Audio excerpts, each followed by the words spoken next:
하나님의 말씀은 마태복음 5장 27절부터 32절까지의 말씀입니다.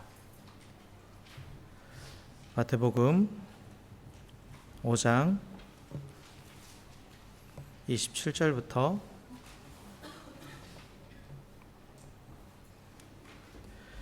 32절까지의 말씀 한 절씩 교독합니다.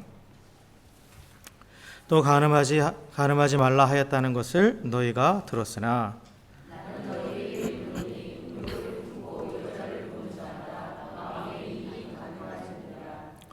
만일 내 오른 눈이 너로 실족하게 하거든 빼어내버리라. 내 백체 중 하나가 없어지고 온 몸이 지옥에 던져지지 않는 것이 유익하며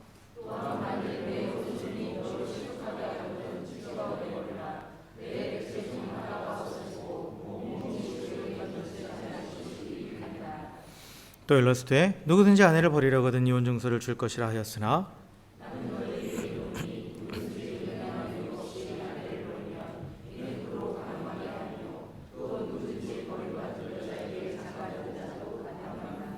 아멘, 아멘. 할렐루야, 할렐루야. 우리 옆에 계신 분하고 이렇게 인사하겠습니다. 새해 복 많이 받으세요. 이렇게 인사하겠습니다. 네. 어제가 음력설이었죠? 어제가 음력설이었습니다. 항상 때마다 느끼는 건 새해를 두 번 할 수 있어도 좋은 게 있는 것 같아요. 그렇죠? 새해 출발하면서 또 작심했던 거를 대부분 다 잊어버렸고, 그럴 때 또다시 또 새해를 맞이하면서 또 새 출발을 할 수 있다는 게 어떻게 보면 참 좋은 기회인 것 같습니다. 어쨌든 또 이렇게 뭐 음력이든 양력이든 어쨌든 새롭게 시작한다라는 게 그게 참 우리에게 새롭게 시작할 수 있다라는 기회가 있다라는 게 참 은혜인 것 같아요. 네, 그래서 계속 반복되는 사이클 안에서 새로운 것들을 시작할 수 있다라는 것, 그것 하나님의 은혜죠. 그래서 또 새로운 한 해 정말 우리가 더욱더 하나님과 가까워지고 또 하나님 나라의 삶을 또 살아가는 또 그 하나가 되시기를 또 주의 이름으로 간절히 축원합니다. 네, 우리 계속해서 이 마태복음 5장의 말씀을 지금 들여다보고 있습니다. 그래서 산상수훈의 말씀을 들여다보고 있는데요. 그래서 그 하나님 나라가 이미 예수님으로 해서 시작됐고, 그리고 그 하나님 나라를 살아가는 백성들의 삶은 어때야 되는지, 그 하나님 나라의 백성이기 때문에 우리는 이렇게 산다라는 그 내용들을 쭉 계속 우리가 보고 있죠. 그래서 지난 시간에는 살인에 대해서 말씀을 나눴고요. 그리고 오늘은 이제 이 간음이라는 계명, 간음하지 말라라는 이 계명에 대해서 예수님께서 우리에게 가르쳐 주신 하나님의 뜻이 무엇인지, 특별히 이혼과 관련해 가지고 정말 하나님께서 하나님 나라 백성인 우리에게, 하나님 나라 백성인 우리가 또 이러한 영역에서 어떠한 삶을 살기 원하시는지 한번 살펴보려고 합니다. 그래서 이 간음이란 합법적인 결혼의 울타리에서 벗어난 성관계를 의미하는 거죠.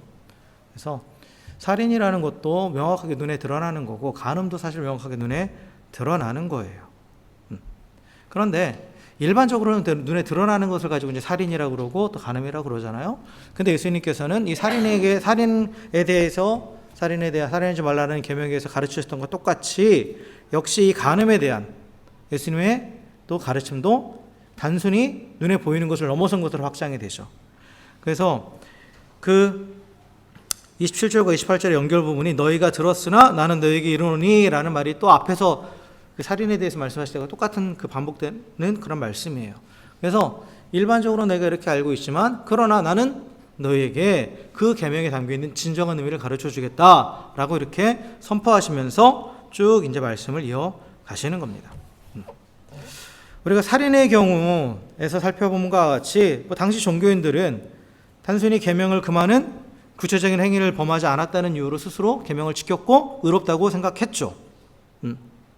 그래서 직접적으로 육체의 상해를 가하지 않았으면, 살인하지 않았으면 그 이웃과의 관계에서 자기가 옳다라고 생각했습니다. 마찬가지로 또한 특정한 대상과 함께 육체적인 관계를 맺지 않았다라면, 그런 성적인 관계를 맺지 않았다라면 나는 성적으로 바르다라고 그렇게 생각했던 거예요. 대부분 다 그렇게 생각하고 있었죠. 그런데 예수님께서는 마음속의 분노와 멸시가 살인과 똑같다고 말씀하신 것처럼 마음에 음욕을 품고 여자를 바라보는 것, 그 자체가 간음이다라고 선포하고 있습니다. 즉 꼭 어떤 행동의 결과가 나타나야만 간음을 한 게 아니라 마음에 잉태된 음욕 자체가 간음이라고 말씀하고 있는 거예요. 그래서 이 음욕이라는 말은 그 에피디메사이라는 헬라어인데 이 원형이 갈망하다, 욕망하다라는 뜻을 가지고 있어요. 그래서 이게 뭐 긍정적으로는 뭔가 원하다는 뜻을 가지고 있지만 대부분 부정적으로 쓰이는 거예요.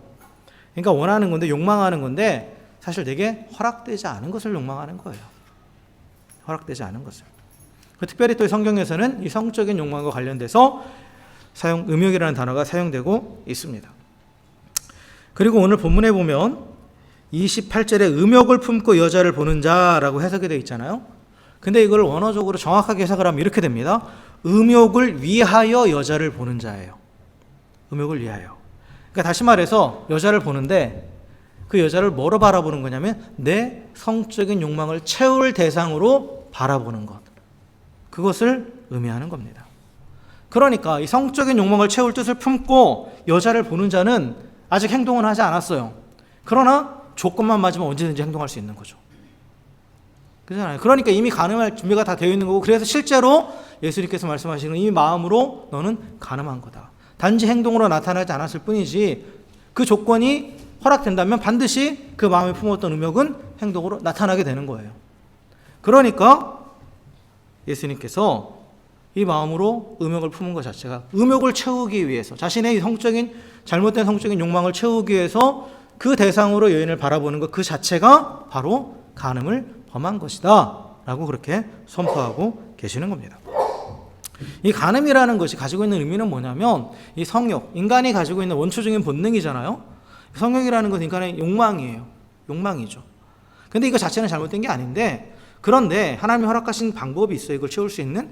그런데 그게 아니라 내가 어떤 한 사람을 보고 그 사람을 내 성욕을 채울 어떤 도구로 여기는 거예요. 어떤 도구로.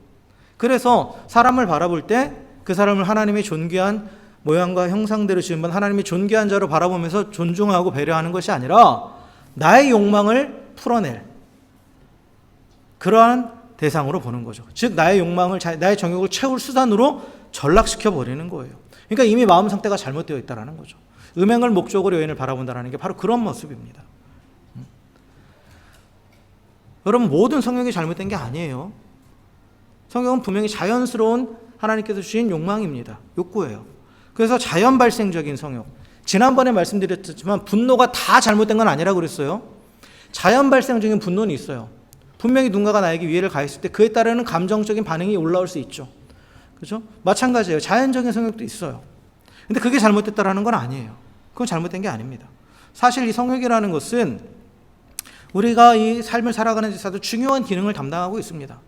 중요한 기능을 담당하고 있습니다. 특별히 부부간의 친밀감에 있어서, 그리고 또한 하나님 명령하신 생육과 번성하는 데 있어서 아주 중요한 역할을 하고 있죠. 성욕이 없으면 일들이 일어나지 않죠. 그렇잖아요? 그래서 그거 자체는 잘못된 게 아니에요.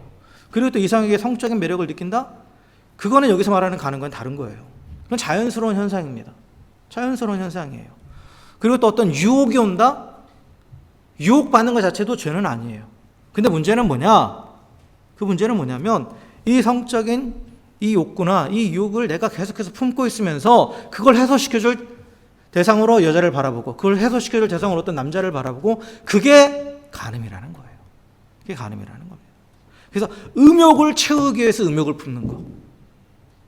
음욕을 채우기 위해서. 목적 자체가 음욕을 채우는 게 돼버리는 거예요.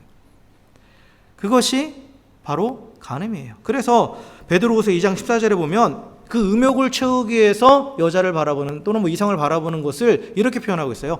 음심이 가득한 눈을 가지고 라는 표현이 되어 있어요. 음심이 가득한 눈을 가지고. 그러니까 욕망으로 이그르글 불타오르는 거죠. 눈이.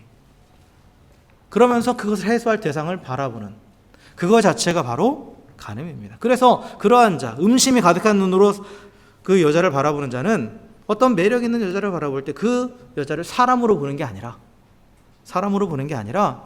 오직 그 내성적인 욕구를 분출시킬 대상으로 보는 거예요. 그래서 상상이 이제 그쪽으로 가는 거죠. 그러면서 그 성적 관계를 맺고 있는 그 상상에까지 가게 되는 거예요. 근데 이것은 우리가 얼마든지 피할 수 있는 거예요. 아까도 말씀드렸지만 자연스러운 그런 성적 매력에 끌리는 것, 또 성적 유혹이 오는 것, 이것은 우리가 막을 수 없어요. 그러나 그러한 매력을 느꼈을 때, 또 그러한 유혹이 왔을 때 이것을 내가 마음에 품고, 그리고 이것을 내가 정말 어떤 해소하려고 또 누군가를 찾는다라는 것, 이것은 나의 선택이에요. 나의 선택입니다. 그래서 그는 우리가 의지적으로 피할 수 있는 거예요. 피할 수 있는 겁니다. 여러 번 말씀드리지만 유혹이 오는 것을 우리가 막을 수는 없어요. 유혹이 오는 것을 막으려면 혼자 살아야 돼요. 혼자 살아도 유혹은 와요. 다시 말씀드리지만. 그러나 어쨌든 간에 이 땅을 우리가 살아가면서 하나님 나라가 이미 시작됐지만 이 땅은 완전한 하나님의 나라가 아니기 때문에 여러 가지 문제들도 있고, 또 그 안에 또 사단의 유혹도 있고, 또 여러 가지 우리 육신의 연약함으로 인해서 유혹은 와요. 있습니다. 근데 그거 자체는 죄가 아니에요. 그건 자연스러운 거예요. 근데 문제는 뭐냐면 그것을 마음에 붙잡는 것. 그것을 내 속으로 허용해서 내 속사람이 그걸 붙잡고 있는 거는 나의 선택이에요. 새가 머리 위로 지나가는 건 막을 수 없죠. 그렇잖아요. 새가 머리 위로 지나가는 거 누구도 막을 수 없어요. 그런데 새가 내 머리에 집을 짓는 건 막을 수 있죠. 그렇잖아요. 그와 똑같은 원리입니다. 그래서 우리가 의지적으로 피할 수 있어요. 이 간음이라는 것은. 머릿속으로 하는. 그래서 그거에 대해서 예수님께서 지금 말씀하고 계시는 겁니다. 이건 우리의 선택이라는 거예요. 그래서 마음으로 간음하는 것. 어떻게 그런 성적인 욕구가 일어나는 것까지 터치하십니까? 라고 얘기했는데 그건 아니라는 거예요. 그 욕은 일어날 수 있어요. 그러나 정말 하나님이 허락하시지 않은 방법으로 그 욕망을 채우기 위해서 어느 누군가를 바라본다. 어느 누군가를 바라보고 그리고 그 누군가를 통해서 내가 그걸 채우려고 한다. 그럼 그건 간음이에요. 결국 똑같은 개념입니다. 살인에서도 얘기했지만 이웃과의 관계, 지금 계속해서 이웃과의 관계잖아요. 중요한 건 뭐냐? 그 대상을 나의 욕망을 어떤 도구로 전락시키지 말라라는 거예요. 하나님의 형상으로 존중하고 인격을 존중하고 그리고 특별히 또한 관계 안에서 내가 먼저 섬기는 자가 되는 거죠. 그게 하나님이 원하시는 하나님 나라의 백성의 관계를, 하나님 나라의 백성이 이 땅에서 사람들과 관계를 맺는 모습입니다. 그래서 마음의 음욕이 빠져서 그것을 추구하고 그 사람을 성적인 대상으로만 바라보는 자는 누구도 그 예수님으로 인해서 시작된 하나님 나라에 합당한 자가 될 수 없습니다. 그래서 마음의 간음도 심각하게 보시는 거예요. 그런데 더 나쁜 건 뭐냐? 실제 간음이죠. 실제 간음이에요. 그래서 실제로 간음하는 건 사실 마음의 간음보다 더 엄청난 거죠. 거의 더 많은 것들이 더 더해진 행위입니다. 그래서 실제로 하는 이 간음과 연결해서 예수님께서 말씀하시는 게 바로 이혼에 관한 얘기입니다. 왜 갑자기 간음 얘기에다 이혼 얘기가 나왔을까라고 여러분이 생각하실 수 있는데, 이게 당시 유대인 남자들이 실제로 간음을 범하고 그것을 합리화하기 위해서 사용했던 게 이혼에 관한 율법이었어요. 그래서 예수님께서 지금 그래서 이 뒤에 연결되는 말씀이 간음에 대해서 말씀하시고 나서, 그래서 음행한 연고 없이 아내를 버리는 것이 간음이다 라고 선포하시고, 또한 그 여자를 버리는 것이 그 여자도 간음하게 만드는 것이다 라고 그렇게 선포하고 계시는 겁니다. 그 율법에 보면 신명기 24장에 보면 쭉 그 이혼에 관한 법률이 나와요. 이혼에 대한 이렇게 규정이 나오거든요. 그래서 그 율법은 이혼의 정당성을 위해서 남편이 아내에게 이혼 증서를 써주라고 그렇게 되어 있습니다. 그런데 조건이 있어요. 그게 뭐냐? 아내에게 수치되는 일이 발견됐을 경우. 수치되는 일. 그런데 이 수치되는 일이 뭔지에 대해서 이게 정확하게 규정이 없어요. 그러니까 유대교에도 여러 학파가 있거든요. 그 학파마다 해석이 달라요. 해석이 다릅니다. 그래서 이에 대한 해석을 가지고 예수님께 그 바리새인들이 그 마태복음 19장에 보면 이걸 가지고 물어봐요. 예수님 시험하기 위해서 예수님 물어보는데, 그런데 그들이 뭐라고 물어보냐면, 모세가 그 아내를 이혼 증서를 줘서 버리라고 명령했는데 당신은 어떻게 생각하십니까? 라고 예수님께 물어보는데, 예수님께서 이렇게 말씀하세요. 모세가 너희 마음의 완악함 때문에 아내 버림을 허락하였거니와 본래는 그렇지 아니하니라 라고 이렇게 말씀하십니다. 이게 단어 선택도 다 달라요. 바리새인들은 예수님한테 모세가 명령했다라고 표현해요. 근데 예수님은 모세가 허락했다라고 표현하죠. 이건 다른 거예요. 다른 겁니다. 근데 어쨌든 간에 그 이혼을 허용한, 그 이혼 증서를 써서 이혼할 수 있도록 허락해준 목적이 단순히 너희가 쉽게 너희의 이혼을 정당화시켜주기 위한 게 아니라 너희 마음의 완악함 때문이다 라고 이렇게 말씀하십니다. 완악함 때문이다. 이거는 뒤에 가서 좀 더 자세하게 말씀드릴게요. 그리고 또 오늘 본문에서는 예수님께서는 음행한 연고 없이는 이혼하지 않아야 된다 라고 이렇게 선포하고 계시죠. 근데 항상 성경은 이 쓰여진 시대적인 배경도 봐야 되고요. 누구를 향해서 이 말씀을 하셨는지를 봐야 돼요. 지금 예수님은 유대인 남자들을 향해서 하고 계신 말씀이에요. 그러니까 자신의 육체적 정욕을 채우기 위해서 이 간음을 정당화시키고 있는 그 남자들을 향해서 함부로 이혼하는 것은 간음하는 것이다 라고 좀 선포하고 계시는 거예요. 사실 이 모세의 율법은 남자가 이혼을 쉽게 하기 위해, 남자의 이혼의 정당성을 주기 위해서 만들어진 게 아니에요. 모세의 율법은 사실 여인을 보호하려는 목적을 가지고 모세가 명령한 겁니다. 당시 뭐 우리나라도 그렇고 다 중동이나 이런 당시도 보면 다 남성 중심 사회란 말이에요. 남성 중심 사회예요.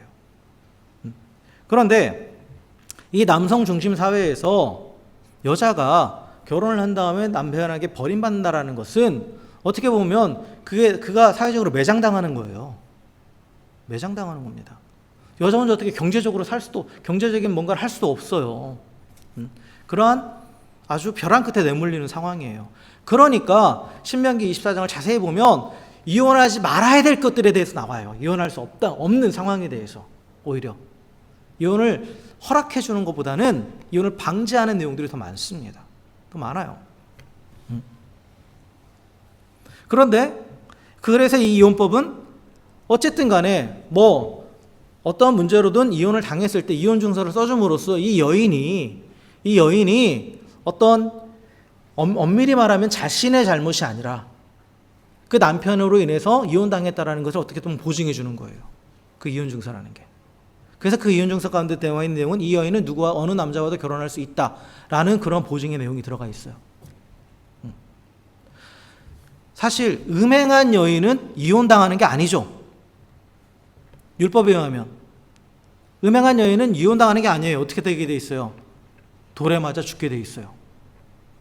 돌에 맞아 죽게 돼 있습니다. 왜 요한복음에도 나오잖아요. 간음하다 잡힌 여인. 간음하다가 여인이 붙잡혀왔잖아요. 여인만 붙잡혀왔죠. 남자는 어디 갔는지 모르죠. 이게 그때 당시 사상을 너무나 적나라하게 반영해 주는 거예요. 여자만 죄가 있다 이거죠. 여자를 끌고 와서 예수님께 얘기하잖아요. 모세 율법에 의하면 이 간음하다 잡혔으니까 돌로 쳐 죽여야 되는데 선생님 어떻게 하실 겁니까? 라고 예수님께 그렇게 그 사람들이 막 물어보죠. 그러니까 예수님께서 너희 중에 죄가 없는 자가 먼저 돌로 쳐라 라고 이렇게 말씀하시잖아요. 그만큼 간음이라는 것은 이 돌에 맞아서 죽어야 되는 그런 엄청난 큰 죄예요. 죄입니다. 그러니까 여인이 간음했는데 이혼을 당한다? 그건 있을 수 없는 거예요. 그냥 간음했으면 그냥 죽는 거예요. 그러니까 이혼 증서를 썼다는 것은 이 이혼의 이유가 간음이 아니라는 거예요. 다시 말하면 귀책 사유가 남편에게 있다라는 거죠. 그래서 여러분 율법의 내용들은 쭉 보면 하나님은 철저하게 약자의 편이에요. 약자를 보호하시기 위해서 나와 있어요. 율법의 내용들을. 그러한 관점에서 보시면 하나님의 사랑이 느껴집니다. 당시의 관습이 워낙 그렇게 굳어져 있기 때문에 사람들의 죄악 때문에 그 남성 중심적인 사회로 그렇게 굳어져 있기 때문에 그거 자체를 죄 가운데 있는 인간은 그걸 바꾸지는 못하지만 왜냐하면 여전히 죄 가운데 있기 때문에. 그러나 그로 인해서 발생하는 피해자들, 그 약자들을 보호하시기 위해서 율법을 주시는 거예요.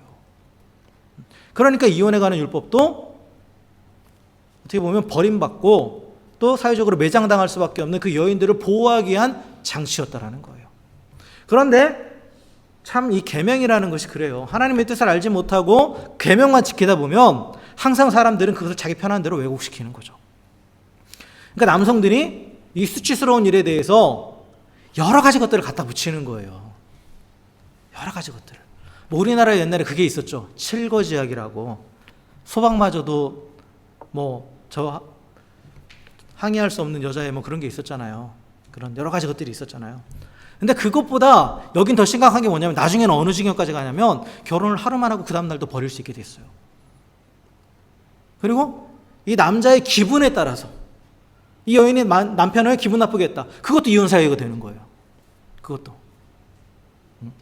철저하게 남성 중심적으로 해석을 해서 여인을 보호하기 위한 것이 아니라 오히려 남자가 이혼을 쉽게 하게 만드는 그러한 것으로 전락시켜 버린 겁니다. 그래서 남자의 이 성적인 방종을 허락해 줘 버린 거예요. 남자가 아내를 버리는 이유는 대부분 보면 뭐예요? 내가 성적으로 만족 안 되니까 버리는 거예요. 또 다른 대상을 찾았으니까.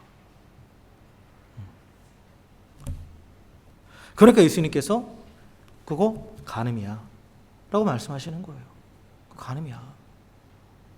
그리고 또한 그렇게 해서 버림받은 여인은 어떻게 되느냐, 아무리 이혼 증서를 갖고 왔다 하더라도 사실 이미 낙인이 찍혀 있죠. 낙인이 찍혀 있어요. 오늘날 사회도 그렇잖아요. 낙인이 찍혀 있어요. 그러니까 어디 쉽게 누군가가 또 아까도 말씀드렸듯이 여자 혼자서 경제활동을 할 수가 없는 사회예요.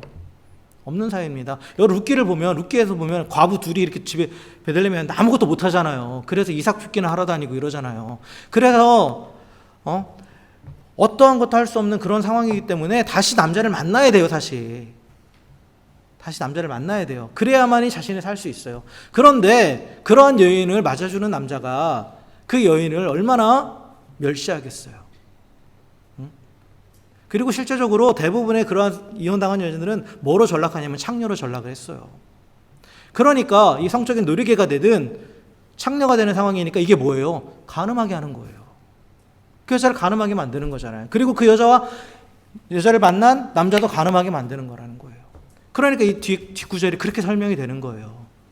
함부로 이혼하는 것은 너가 간음하는 것뿐만 아니라 그 여인도 간음하게 만드는 것이고 그 여인이 만나는 남자도 간음하게 만드는 것이다 라고 예수님께서 그렇게 말씀하고 계신 거죠.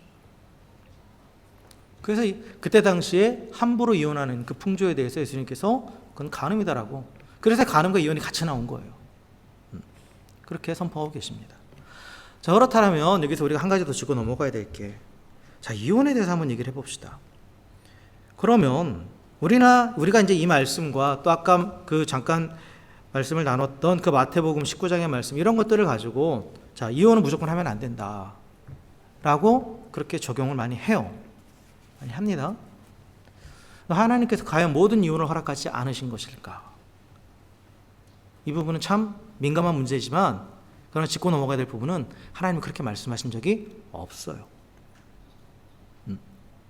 하나님이 허락하시는 이혼이 있습니다. 있어요. 그 해답은 아까 말한 마태복음 19장 7절과 8절에 있습니다.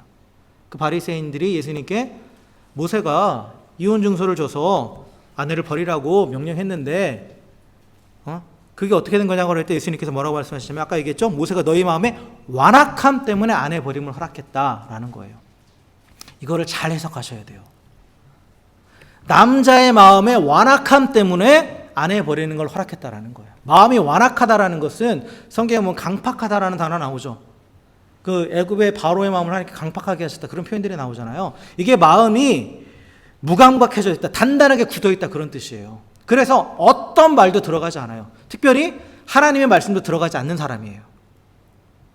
하나님의 말씀도. 그래서 자신의 주장만을 내세우면서 완고하게 하나님의 말씀도 거부하는, 대적하는 그러한 마음이 바로 완고한 마음이에요. 완악한 마음입니다. 완악한 마음이에요. 그래서 이 부부관계에 있어서의 그 완악한 마음은 뭐냐? 하나님께서 규정하신 이 부부의 서로의 역할에 대해서 인정하지 않는 거예요. 하나님의 형상으로서 서로 존중해야 되죠. 그렇잖아요? 내 뼈 중에 뼈, 내 살 중에 살로서 아끼고 보호해줘야 돼요. 그렇죠? 그리고 서로 돕는 배필로서 서로의 부족함을 채워줘야 돼요. 이게 하나님께서 부부관계를 명시하신 하나님의 말씀입니다. 근데 그 말씀이 없는 거예요. 이 사람은. 마음이 완악한 사람은. 오직 정욕에만 눈이 멀어 있어요. 그런데 이런 완악한 마음을 가진 자에게 이혼을 허락하지 않잖아요? 그럼 어떻게 하겠어요? 그 여인을 학대하겠죠. 그리고 간음했다고 죄를 뒤집어 씌워서 죽일 수도 있어요. 실제로 그래서 오늘 민수기 성경 읽어보신 분들은 좀 아시겠지만 민수기에 보면 이 여인이 간음했는지 안 했는지에 대해서 판별하는 법이 나와요. 또 실제로 그런 일들이 있었다라는 거예요. 남편이 의심해가지고. 그러니까 이 부분에 대해서 그 모세가 이혼을 허락한 이유는 그 마음의 완악함 때문이다라는 것은 남자를 위해서가 아니에요. 여자를 위해서예요. 약자를 위해서 이혼을 허락하신 겁니다. 약자를 위해서. 만약 그대로 내버려두면 그 완악한 마음의 사람은 계속해서 극심한 정신적으로 육체적으로 학대하고 폭행을 가하고 결국은 실제적으로 죽음에 이르게까지도 할 수 있어요. 그러니까 보호하기 위해서, 그 여인을 보호하기 위해서, 그 약자를 보호하기 위해서 이혼을 허락하신 겁니다. 이게 그대로 적용되는 거예요. 그대로 적용돼요. 오늘날에도. 분명히 말씀드리지만 이혼이 결혼한 남녀를 향한 하나님의 뜻은 분명히 아니에요. 그건 아닙니다. 이걸 쉽게 말하는 게 아니에요. 이혼을. 그건 아니에요. 그리고 하나님 기뻐하시진 않으세요. 그 성경은 분명히 하나님이 세우신 가정을 사람이 인위로 갈라놓아서는 안 된다라고 분명히 말씀을 하고 있죠. 그리고 또 이혼할 경우에는 그로 인해서 씻지 못한 상처들이 남게 되죠. 온 가족에게. 왜 여러분, 이 결혼이라는 건 이런 거예요. 남자와 여자가 하나가 된다는 것은 종이와 종이를 풀러 붙이는 거예요. 근데 이걸 떼어내 보세요. 잘 떨어지지도 않을 뿐만 아니라 떼어내면 이게 원래대로 돌아가요? 아니죠. 다 찢기고 막 너덜너덜해지잖아요. 상처가 남을 수밖에 없어요. 그렇기 때문에 최선을 다해서 또 사랑하고 인내하고 헌신함으로 또 가정을 지켜야 되는 게 맞아요. 그럼에도 불구하고 이 배우자의 완악함으로 인해서 이미 결혼이 심각하게 더럽혀져 있고 또 일방적으로 한쪽이 정말 그 지옥과 같은 삶을 살아가고 있다. 폭행을 당하고 학대를 당하고 모멸을 당하고 그러고 있다라면 이에 대한 해결책으로 하나님은 이혼을 허락하셨습니다. 살리기 위해서예요. 이거는. 살리기 위해서. 그를 살리기 위해서입니다. 근데 이걸 어떻게 적용할 거에 대해서는 참 많이 어려움이 있을 거예요.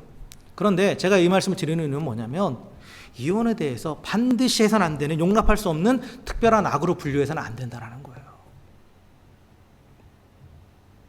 우리가 다른 사람을 볼 때, 누군가를 바라볼 때 그거에 대해서 우리가 함부로 판단하고 정죄해서는 안 된다는 거죠. 모든 이혼과 그리고 이혼한 사람들이 또 재혼하는 그 모든 것이 간음은 아니라는 거예요. 그렇게 율법주의적으로 바라보는 것은 오히려 형제를 사랑하라 하신 그 계명을 어기는 겁니다. 하나님의 뜻이 어디 있는지 우리가 분별해야 돼요. 자신에게는 분명하게 우리가 최선을 다해서 가정을 지켜나가야 되고 그렇게 또 하나님이 세우신 가정이기 때문에 내가 헌신함으로 좀 더 인내하고 하지만 그러나 또 누군가를 바라봤을 때는 그가 가지고 있는 아픔이 분명히 있을 거라고요. 분명히 있다. 우리가 알지 못하는. 물론 오늘날 그렇게 막 쉽게 이혼하는 세대는 우리가 당연히 그건 아니다라고 선포해야겠죠. 그러나 정말 여기서 말하는 것 같이 배우자의 완악함으로 인해서 괴로운 가운데서 고통당하다가 어쩔 수 없이 이혼하는 것에 대해서는 거기에 대해서 우리가 함부로 뭔가 판단을 내려서는 안 되는 거예요. 그래서 하나님께서 모든 이혼을 다 하지 말라고 하신 것은 아니다. 왜? 바울의 그 고린도전서에도 나오잖아요. 가정이 또 깨어질 수 있는 조건이 하나 또 나오죠. 뭐예요? 같은 신앙이 아닐 경우 헤어지려고 한다면 헤어져라.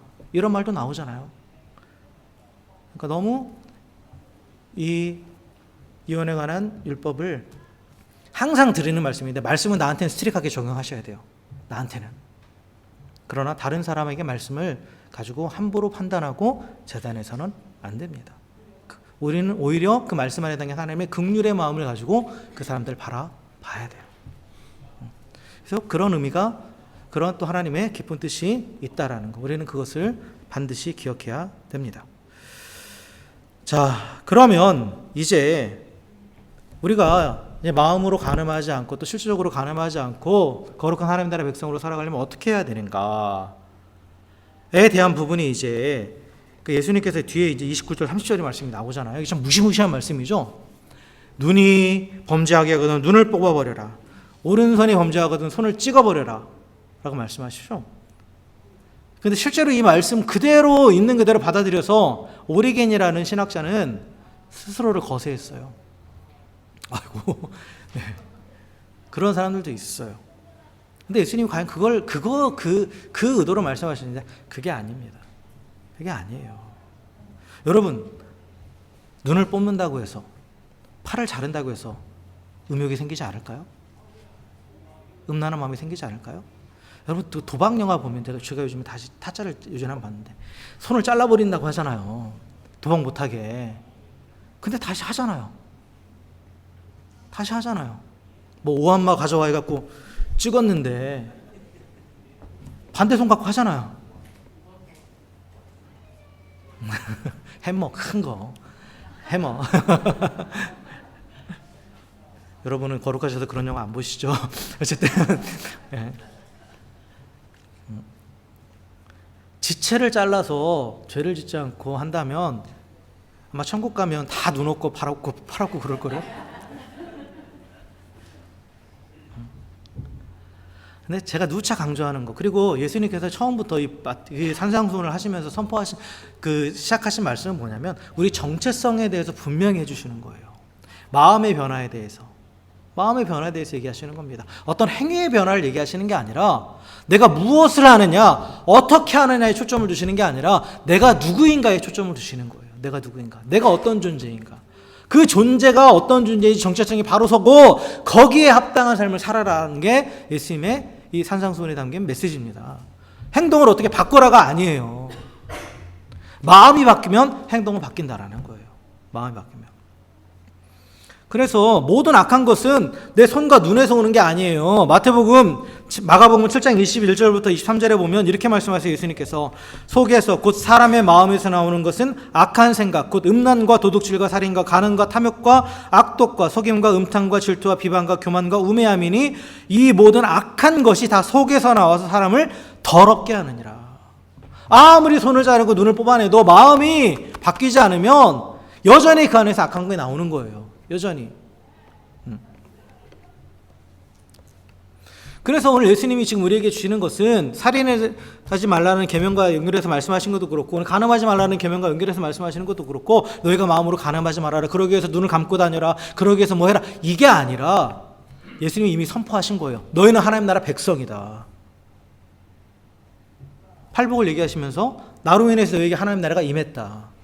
너희는 하나님 나라 백성이다. 그렇기 때문에 너희는 이렇게 살아간다라는 거예요. 그렇기 때문에 너희는 마음으로도 간음하지 않고 사람을 어떠한 내 정욕의 대상으로 바라보지 않는다라고 삶의 방식을 선포해 주시는 거예요. 너희가 이렇게 해야만 천국에 간다, 이게 아니라. 그래서 앞에서 복되도다, 하나님 나라에 쭉 하면서 너희는 이미 하나님 나라가 너에게 임했기 때문에 너희는 복된 자다라고 선포하셨다라는 거잖아요. 정체성을 분명히 해주시는 거예요. 그래서 우리는 뭐를 생각해야 되냐면 행동을 바꾸려고 하는 게 아니라 내 정체성을 항상 끊임없이 되뇌어야 돼요. 나는 누구인가? 나는 어떤 존재인가? 그게 우선이 돼야 돼요. 그게. 그래서 이 하나님 나라는 예수님으로 인해서 시작됐죠. 그래서 그 예수님을 주와 그리스도로 모시는 모든 자들에게는 그 안에 하나님 나라가 임했어요, 이미. 그리고 그 하나님 나라는 정욕을 따르는 게 아니라, 욕망을 따르는 나라가 아니라 사랑을 따라 행하는 나라죠. 그래서 욕망에 굴복해서 자신과 타인의 삶을 망가뜨리는 악을 용납하는 것은 결코 하나님 나라가 아니에요. 하나님 나라 삶의 모습이 아니라는 거죠. 하나님 나라는 곧 하나님과 이웃을 향한 사랑이에요, 사랑. 하나님의 사랑으로 인해서 그 하나님 나라가 시작됐고, 그 하나님의 사랑으로 인해서 그 하나님 나라가 우리 가운데 임한 거란 말이에요. 그리고 하나님께서 우리와 관계를 맺으실 때 우리를 당신의 욕망을 채울 대상으로 보시지 않았잖아요. 당신의 존귀한 자녀로 보고 당신의 형상으로 바라보고, 그리고 우리를 위해서 헌신하셨잖아요. 그러한 사랑을 경험한 자로서, 그 사랑을 받은 자로서 우리도 그러한 삶의 방식, 하나님이 우리를 보시는 눈으로 사람을 바라보고, 또 하나님이 나를 위해서 헌신하신 것처럼, 섬기신 것처럼 나도 섬기는 자가 된다. 이게 바로 하나님 나라의 백성의 삶의 태도입니다. 그래서 예수님께서는 너희가 눈으로 간음하지 말아라, 너희가 뭐 이혼하지 마라, 이걸 말씀하신 게 아니라 너희는 하나님 나라의 백성이다, 그러니까 눈으로도 간음하지 않는다. 너희는 하나님 나라의 백성이다, 그러니까 너희 정욕을 위해 사람을 이용하지 않는다 라고 선포하고 계시는 겁니다. 손과 발을 찍어내라는 의도가 아니에요. 여러분, 우리의 정체성을 분명히 하셔야 돼요. 정체성. 그 하나님 나라 백성이기 때문에 우리는 더 나은 일을 이미 가진 자이기 때문에, 그렇기 때문에 육신의 간음을 넘어서 마음의 간음도 하지 않는다. 사람을 수단으로 삼지 않는다. 내 소유로 삼지 않는다예요. 결국 마음의 변화에 대해서 계속해서 강조하고 계시는 겁니다. 그래서 마음이 변화되면 행동은 바뀌는 거예요. 행동은 바뀌는 거죠. 그래서 결국 우리가 그러한 유혹이 올 때 내가 뭐 이렇게 하지 말아야지, 보지 말아야지, 이게 아니라 다시 하나님의 사랑 앞으로 나아가야 되는 거고, 다시 그 사랑을 또 경험해야 되는 거고, 그리고 그 사랑으로 내 안에 충만하게 채워지기를 구해야 되는 거예요. 그러면 선한 것이 들어오면 악한 것은 밀려나가게 돼 있죠. 빛이 있으면 어둠은 사라지게 돼 있단 말이에요. 마음속에 아무리 악한 것이 올라와도 하나님의 빛이, 말씀의 빛이 우리 가운데 비춰지면 사라지게 돼 있는 거예요. 하지 말아야지 한다고 해서 하는 거 되는 건 아니잖아요. 행동적으로도 그래요. 뭔가 악한 행동을 하지 말아야지 한다고 해서 그게 되나요? 아니라 그걸 안 하기 위해서는 어떻게 하면 돼요? 다른 행동을 하면 돼요. 그렇잖아요. 다른 행동을 하면 돼요. 행동적으로도. 마찬가지예요. 이게 마음속에서 올라오는 약간 생각들을 하지 말아야지 한다고 이게 생각이 없어지나요? 그게 아니죠. 하나님의 것으로 채우면 그건 사라지는 거예요. 하나님의 생각, 하나님 말씀으로, 하나님 주시는 마음으로 나를 채우면 그런 악한 생각들은 사라지게 되고, 그러함으로 삶의 변화도 일어나는 거죠. 자, 말씀을 정리하겠습니다. 율법은 우리에게 간음하지 말라고 분명히 명령했습니다. 간음은 상대방을 하나님의 형상으로 존중하지 않고 나의 정욕을 채워줄 수단으로 전락시키는 것입니다. 그래서 예수님은 마음에 음욕을 품고 그 음욕을 채우기 위해서 여자를 바라보는 것 자체가 간음이다 라고 분명하게 선포하셨습니다. 그리고 또한 실제적으로 간음하는 자, 즉 이혼에 관한 율법을 왜곡해서 거리낌 없이 함부로 아내를 버리면서 간음하는 자, 그들을 향해서 너도 간음하는 것뿐만 아니라 다른 사람도 간음하게 만드는 악한 죄인이다 라고 그렇게 선포하고 계십니다. 그래서 우리는 이 인간 존중, 계속해서 인간관계에 있어서 지금 이 뒤에도 쭉 나오겠는데, 하나님이 우리 가운데 원하시는 관계는 정말 상대방을 하나님의 형상으로 바라보면서 존중하는 것, 그리고 나의 욕망을 투영하는 대상이 아니라 오히려 그 사람의 부족함을 채워주는 존재로 바라보는 것. 그 돕는 배필이라는 말이 참 좋은 말이에요. 귀한 말이에요. 돕는 배필이라는 게. 부부관계는 돕는 배필이라고 했잖아요. 내가 상대방의 필요를 채워주는 거고 부족함을 채워주는 존재지, 이 사람이 나의 부족함을 채워주는 사람으로서 내가 택한 게 아니라는 거예요. 그래서 그러한 하나님의 관점을 가지고 사람을 바라보고 또 그 마음을 품고 섬길 때 자연스럽게 이런 마음의 간음이나 이런 것들도 다 끊어지게 되는 거죠. 다 제거되게 되는 것입니다. 그래서 우리가 하나님 나라 백성이라는 이 정체성을 확실히 해야 돼요. 이 땅을 살아가고는 있지만 이미 우리는 예수 그리스도에 시작된 하나님 나라를 살아가고 있는 하나님 나라 백성 되었습니다. 그러하기에 예수님이 가르쳐주신 말씀들을 따라가는 거예요. 그 하나님 나라 백성이 되기 위해서 지키는 게 아니라. 그래서 우리 정체성을 날마다 새롭게 하십시오. 새롭게.